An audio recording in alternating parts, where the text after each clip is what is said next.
Hello, hello! Let's learn today about modal verbs. Modal verbs are a type of auxiliary verbs.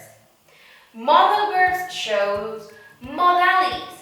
For example, ability, permission, prohibition, advice, obligation, or necessity. Today, we are going to study a short list of modal verbs. Let's see 3 modal verbs to start. Must.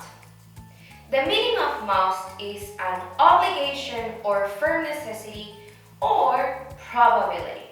An example of obligation. I had an accident and now I must go to the police. I had an accident and now I have to go. This is an obligation. Let's see an example of probability. She doesn't stop reading. The book must be fascinating. She doesn't stop reading. This book must be exciting. So must is a probability in this case. Next modal verb. Need to. Need to shows necessity. You need to send the report before 10 p.m. This is a necessity. Now, number 3. Have to or not have to. This shows obligation and forced circumstances. For example, she has to complete the essay by Friday. This is an obligation. And she doesn't have to bring food for the party. This shows that the person is not obligated to do something. Now let's see other 3 modal verbs.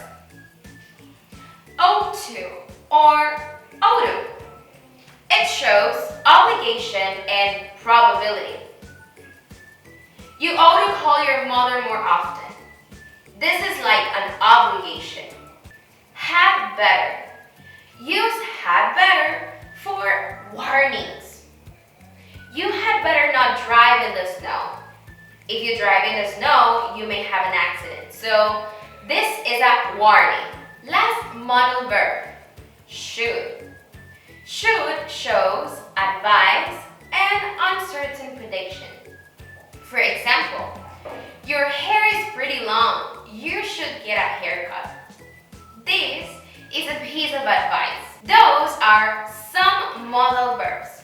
Remember, we use modal verbs before the main verb and we don't use verbs in the third person singular or verbs in the past. So don't add s to the verb